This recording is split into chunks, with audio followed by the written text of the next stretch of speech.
I took LamboRaul's trading course. Here is my summary and review. Let me start by mentioning that as soon as I opened the course, I knew right away it was going to be much better than any of the ones I've reviewed so far. So who is Raul? Well, he is Dr. G Smile's son, and that makes some wonder, is he a real trader? Is he a self-made millionaire? Or is he maybe just flashing his father's money? He certainly seems pretty successful with all his Lambos, plus there's his recently acquired McLaren Senna, which is not something you see every day on the gram. Well, it turns out his was one of the best courses I've taken so far. Let's get into the course right away and stick around as it's filled with gold nuggets, which I will reveal as we progress into the course.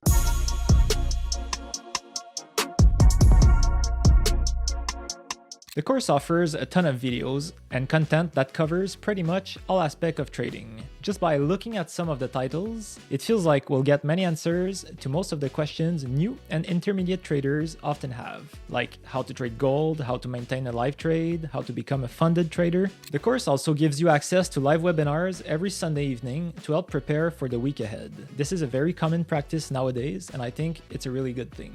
The intro of the course is about mindset, and it starts off very well. Raul starts by reminding us that trading is not easy, but he adds that it's definitely worth it.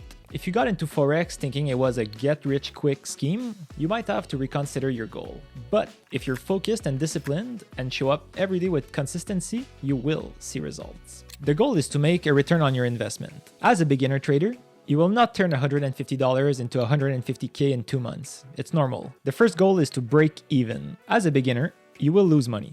Everybody loses money when they start trading. Don't worry, you can see it as an expense or even an investment into learning a new skill. Later, when you become a break-even trader, you will already have surpassed the average trader. The only traders who fail are the traders who quit. And it's the vast majority of the traders, by the way. Just by not quitting, you are already in front of the masses and on your way to become a successful trader. Raul says that you are the only one responsible for your trading.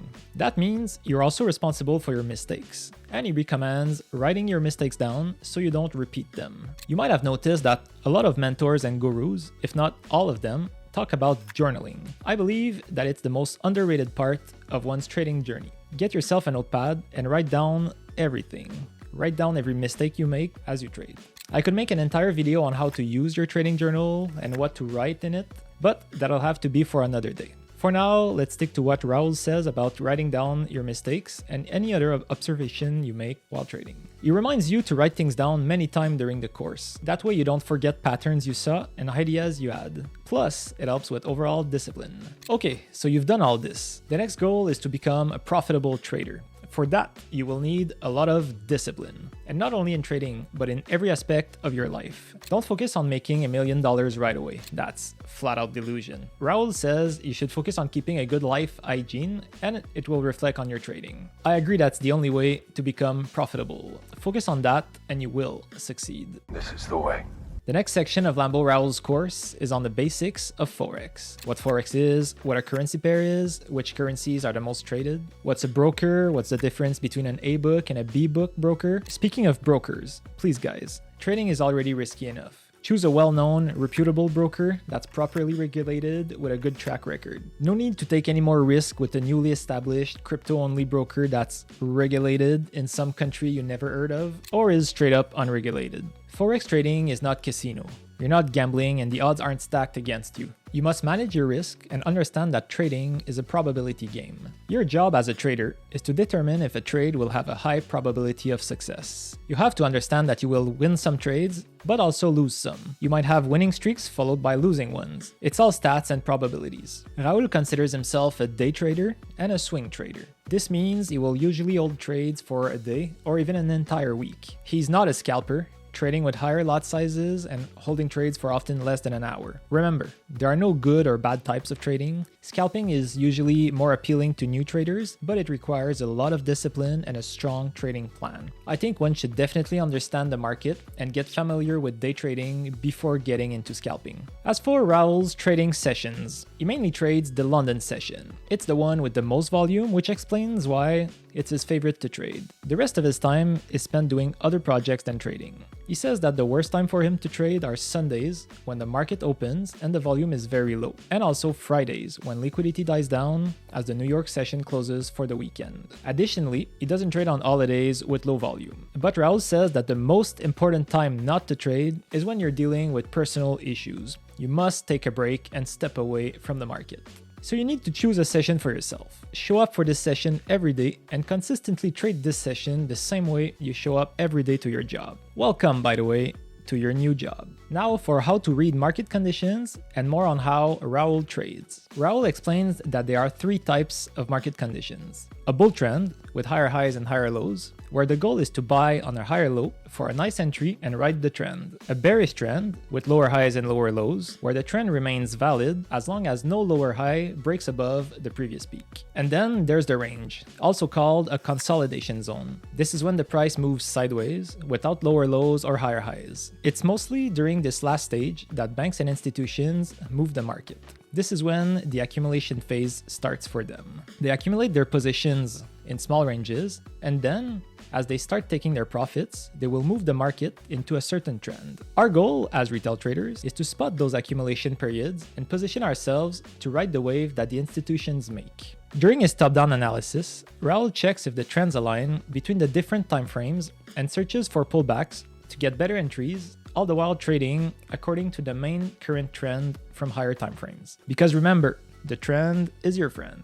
The next part of Raul's course is on how to read candles. But before I reveal 3 gold nuggets, do me a favor and hit the like button. Okay, here's the first gold nugget. When reading candles, Raul wants to know their strength. He wants to know if they have any momentum. So he will draw a fib from the opening of the candle body to the end of the opposite wick. If the candle closure is between 0 and 38.2, it's weak. Between 38.2 and 50, it's neutral. But between 61.8 and 100, it's a strong closure. Obviously, the stronger the closure, the stronger the signal and the validity of the shape of the candle. Raul continues by explaining that there are 2 types of entries, the conservative entry and the aggressive one. For the conservative entry, it will wait for more confirmations before entering a trade. The odds of the trade should be better, but the stop loss will need to be further away from the entry. This means it will use a smaller lot size. On the other hand, the aggressive entry will have a smaller stop with an increased risk-reward ratio. But you're going to lose more trades because you don't wait on the market to give more confirmations and you have a tighter stop. Here is this video's second gold nugget, and you'll want to write this down. For candle formation and patterns, Raul waits for a nice strong engulfing pattern to print on the chart.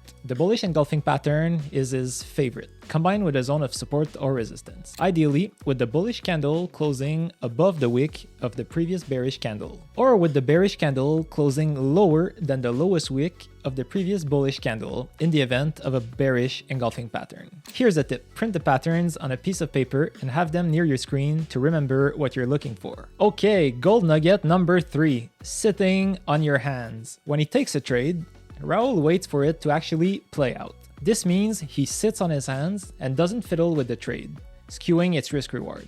It's a beginner's mistake to take profit early. Cutting profits short and letting losses run all the way to your stop loss is not how you will make the most money out of the market.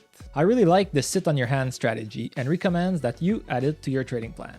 It happens so very often that you're right about the trade idea, and it would have played out in your favor had you simply sat on your hands. Now that we are looking for engulfing candles, we have to match them with a support or resistance zone for them to be strong and valid. Raul shows how he draws the zone with only one thin line, though you must keep in mind that it's actually a zone. The main goal with the thin line is to keep the chart very clean. I do the exact same to keep everything tidy. Raul identifies 3 types of interactions with his lines: the perfect touch, sniper, the overlap when it's on the line, and the gap when it nearly touches the line. To him, these 3 scenarios are all considered valid interactions with the identified zone. Raul even names the different lines directly on the chart to help him remember which time frame they were drawn in. Daily and weekly zones are stronger and must not be forgotten when you're looking at smaller time frames. This shows his attention to detail during his trading and is reflected throughout his course. He also gives many examples on charts to help understand how he draws his zone and levels. He finishes this section saying that one should always take trades at supply and demand zone, not in between. This provides us with an edge